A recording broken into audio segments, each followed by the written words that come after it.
I'm Justin Kantor. Co-founder of Le Poisson Rouge, and I'm gonna take you through a little bit of how this whole thing came about. So I grew up in a small town, or smallish town, retirement community in Fort Myers, Florida. And as probably with a lot of small towns, especially with retirement communities, there was not very much tolerance for kids. After school, after middle school or high school, whatever, there's very little to do but get into trouble. If you're good at sports, play sports, or in my case, I got into music, and what I would do is, after school, on the weekends, me and my closest friends, we'd play music and created a band, and we'd often go and play concerts. This is me. You can see my back facing the way back when I played guitar. So that's just what it was about. And music, for me at that time, was really this way of connecting with my friends and connecting with my community and my scene. And it really felt like that. But what happened is that as I was playing my guitar in the band and writing songs for the band, I got more and more interested in music, and more and more interested in the compositional process, which led me down this road to classical music, and I fell in love with the cello. I was particularly interested in, for whatever reason, a lot of the Eastern European music of the early 20th century, like Bartók, Kodály, the Kodály unaccompanied cello sonata, and stuff like that. So I got really into this, and I decided I wanted to do this. This is what I wanted to be. I wanted to be a cellist. I wanted to go to school to become a classical musician. And I worked really hard. I started cello late, so I must have been crazy. I don't know, or just obsessed, and somehow I was able to get myself into a conservatory in around 4 years. And at Manhattan School of Music, and I was just so sort of like tunnel vision and so excited to be getting myself to this place and building my cello technique and chops up that all of a sudden, when I was at the school, I started feeling this loss, this like something was missing. Like there was just this scene I realized growing up was, very much important to me as a musician. I started realizing I didn't know what I wanted to do with my cello. Like all the options that were out there kind of led me back to playing for an audience that I didn't have a connection with. And so basically, while I was at Manhattan School of Music, I met my business partner, David Handler, outside, and there was a really organic conversation. He was thinking about this in his own way, coming from his background, and we were outside smoking, actually, and I just, off the cuff, said, wouldn't it be great if we could just smoke a cigarette in Carnegie Hall and just relax and like not feel so uptight? And his eyes lit up, and he's like, yes, this is something that, and this was when you could smoke at bars in New York City and stuff, so this is back then, but his eyes lit up, and he's like, yes, I've actually sort of had this idea for a while about, maybe some sort of kind of club for classical music. And so, we started talking a lot more about this concept of a classical music club, and it really evolved into something that that is actually a little bit more, and yes, I was polite and I censored this a little bit, but so basically what we realized is classical music, it's not, one of its problems was that it was sort of treated as like something holier than thou compared to the other genres of music, and we really didn't feel like that was the case. We really felt like there's good music, smart music, fun music, heady music, dancing music, and that just transcends genre. You get that from everything. You can get, and many musicians they're spanning multiple genres, and this is something that is not new. This is, since you can find in any example from any time period, from any type of music, artists that are sort of crossing the boundaries of what is considered particularly particular to that genre. So we're like, this is LPR, what we call Le Poisson Rouge for short, because it's a mouthful. LPR is really sort of, we felt it like almost like a world according to, like, and when we designed it, we were designing a space that was really, gave us the ability to present a lot of different types of music. So for those of you who have not been, I'm just going to do a little sort of walkthrough of what we've sort of came up with and created. So this is the entranceway.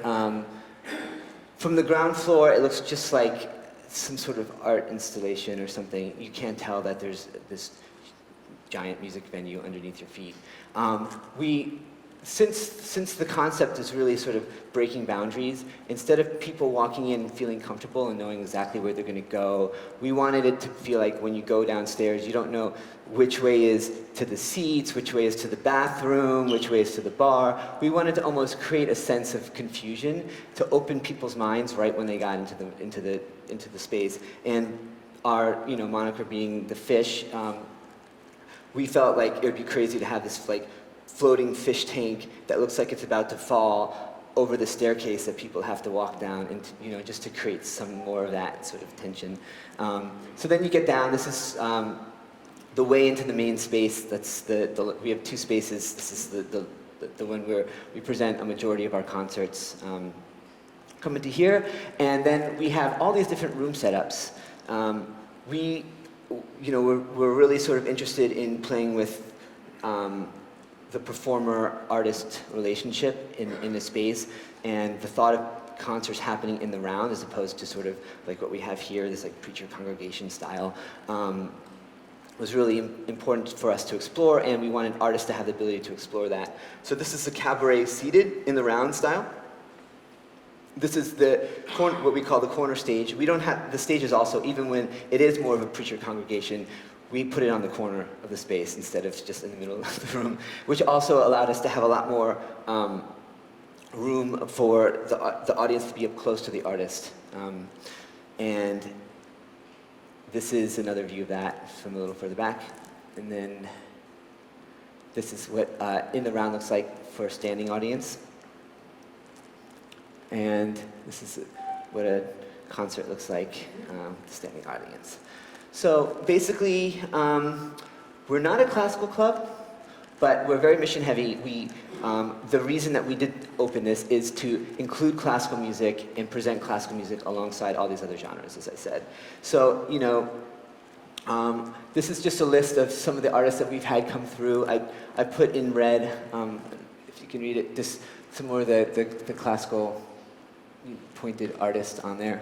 But yeah, the model is a for-profit model, which is very similar to most clubs out there in the United States, at least for sure. And when it comes to that, and comes to when we're booking, even though we were maybe more mission heavy, we sort of play by the same rules that any for-profit club, bar, restaurant will have to play by. And our decisions have to be, we have no choice. Our decisions in terms of booking have to take into account this reality. And it's really important. I think what's, I'm going to be coming back towards the end of the talk, but I think what's really important is to understand now that I feel like through with Le Poisson Rouge, this concept of classical musicians playing in places like LPR is more acceptable. It's not considered like playing a schlock concert or something like that. You can play serious music anywhere. And I think if there's one thing that came out of the space with the great artists that we've gotten to play at a club, it's really that, and in terms of classical music. But then what does that mean for classical musicians who want to take advantage of this ecosystem that is now open to them that maybe no one realized before? And so I'm going to just talk a little bit about what it's like if you want to approach a club and play a concert there as opposed to trying to approach a performing arts center. So here's a look sort of behind the scenes of our calendaring system, and it's usually actually a lot crazier than this.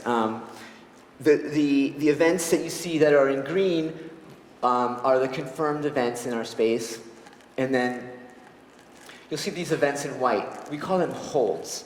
And basically the calendar is made up of many holds, and you'll see that, like for example, Bach has a second hold on Saturday, and Van Halen has a third hold on Saturday. But Bach also has a second hold on Wednesday the 9th, and it looks like Wagner has a hold on, a third hold on the 9th, but a first hold on Friday the 11th. So, and just imagine this times 10. This is sort of what our team is dealing with when we're booking shows at LPR. And the criteria that we're looking for when we're booking is, in terms of being excited about an artist, one is, really sort of the artistic merit of the artist and how much we want to make the show happen, regardless of the financial reality of maybe putting on that show. And that's not necessarily just artists that are starting out, but a lot of times these really big artists that we're so lucky to have and play at LPR actually are also pretty expensive. So to make sure we can make that happen, we have to make a balance between the shows where there's 700 standing people that we feel really confident it's going to be sold out, and the other thing is, with classical music and musicians, they're used to booking very, very far in advance, years and years. This is, if you were to look at our November of 2016, this is obviously not our real calendar. We're still booking. We're still sorting out dates. All the other genres, in particular rock, it's very last minute, the setup of the tours. And it seems to be, maybe it's particular with New York, I'm not sure, but just the routing of the tours, we find that it ends up being extremely, I think we are the starting point, New York, for a lot of bands, or the ending point. But if it's a starting point, then they're trying to sort out, these agents are trying to sort out their whole tours before they actually pick dates, exact dates. So it ends up being kind of last minute for the New York, which presents a challenge when booking classical music, and it's something to consider. And also the deal structure is really flexible, and it depends again on how many audience members we think that the artist can draw, because we either making money off the bar sales or the ticket sales. And so it could be anything from someone saying, hey, I really want to play at LPR, and us saying, we have no idea how many people are going to show up, and they're like, we'll rent the space. Then we'll be like, well, let me hear what you sound like and see if it's something we put on our website and promote. To an artist where we're like, what can we guarantee you to make sure that you come and play at our space in terms of money? So that there's the whole gamut of that. And from an artist perspective, how you should be reaching out to LPR or any kind of club, probably in this day and age, a lot. This applies to a lot of things. On the blog, I Care If You Listen, I know there's a very similar sort of blog post about how to send your recordings and information to get reviewed, and it seemed very similar. So that's something to consider.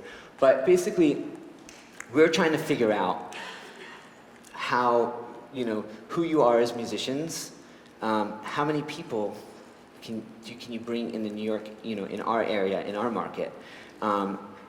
And what we don't need is, we're getting a lot of these inquiries, quite a few, and it should all be through email. Never mail anything, no snail mail, no CDs in the mail, but it's even more than that, like downloads is also something we don't want to open up because there could be a virus or something. You never know when there's a file that you have to download. So everything should be streaming. And the other thing great about streaming is there's usually metrics. So like, for example, with streaming videos on YouTube, we can sort of see the likes, and we can see, and sometimes we can even see sort of what area that is. And we'll start doing research from there and try to figure out, how it's very easy to sort of boost these numbers. So there's other ways we can see sort of how the fans are interacting with the artists when they make posts, who's interacting with the artists, and so there's a lot of little tricks that we can do to just make sure that there's a legitimate drive from the artist to build this audience and that they have one. Yeah, and also if there is any sort of documented tour history within the city that you're playing, it's really good to share that. It's like, I played at this club and we had this many people and I played at this club. And be honest, because the last thing you want to do is play a venue that's not the right size for you, it's the right fit. So, that basically takes me to the old model, I think we all know, and it's something along these lines of, for an artist to go win a competition, hopefully get some management and have an agent and get some recording deals and then book concerts at performing arts centers. And I've spoken with agents and usually from what I understand that these concerts at performing arts centers are based on a flat fee to an artist. And the artists aren't really as concerned about their audience. It's not really on their shoulders as much as it is on the performing arts centers. Probably do care, but the not-for-profit model sort of allows for some leeway in terms of that. But the cool thing is, because of this other ecosystem that LPR is a part of, that now all classical musicians can really participate in, is something that you can organically build. You can be in complete control over. And you can really start that by just playing a lot of concerts and starting off in spaces that make sense. So I'm just picking a few in New York. There's this, a club, Cafe Vivaldi, which has been around forever in the West Village in New York City. And there's maybe 20, 25 seats in there. I'm not sure the exact numbers. They have a nice piano, and they're very much dedicated to artists and starting their careers off. And a lot of great artists have come from there. And then in the new music world, there's this great place, Spectrum, that's a similar thing. It allows artists to start the process of building their audience. And it can be, I don't think this has to just be done in New York. There's many places, and just finding the right rooms that make the most sense for what you're doing as an artist is important. Do you need the piano? Do you not need a piano? In terms of the acoustic, what's important? What kind of amplification do you have to bring in, if any? And then you build yourself, like Rockwood Music Hall is a space in New York that has 4 rooms, all different sizes, that also can work really well for classical music. This is not something that can only happen at LPR, or only happen at a club that is mission heavy like we are towards presenting classical music. This is something that there's no reason it can happen anywhere else. These club owners are looking at the same thing that LPR is looking at. What's your audience? Can you sell tickets? And how many people are going to be in the room buying drinks? So if they feel comfortable with that, you can book a show there. It doesn't matter what genre you are, for the most part at least. So that kind of just takes me. That kind of takes me to back to the beginning of this concept of creating a scene. And I think one thing that artists can do to help, beyond just playing concerts, is find your scene or create your own scene. And this has been something that's been done very much in the past. I just listed a couple of contemporary scenes and some ones from the past that we might all heard of, such as Le Six, Sleeping Giant, The Mighty Handful, and New Amsterdam Presents, the record label. And that really takes me to this, why I labeled my talk what I did, Our Quartet Could Be Your Life. It's actually from this book by Michael Azerrad called Our Band Could Be Your Life. And really, classical music is a niche market, just like grunge rock was in the 1980s, and punk rock, and doom metal, or anything. And this book really shares sort of the experience of a lot of these bands from the 1980s and 1990s and how they built their scene, and how their scene went from, an example in this book is the band Nirvana and the band REM, how their scene went from something very small and really caught fire to the point where major record labels were interested, and they became very much a major presence on the music scene and not just a niche anymore. And so I think it's a great sort of way for classical artists even to sort of connect with this model, this rock and roll model of booking shows. So that's the spiel. Thank you so much.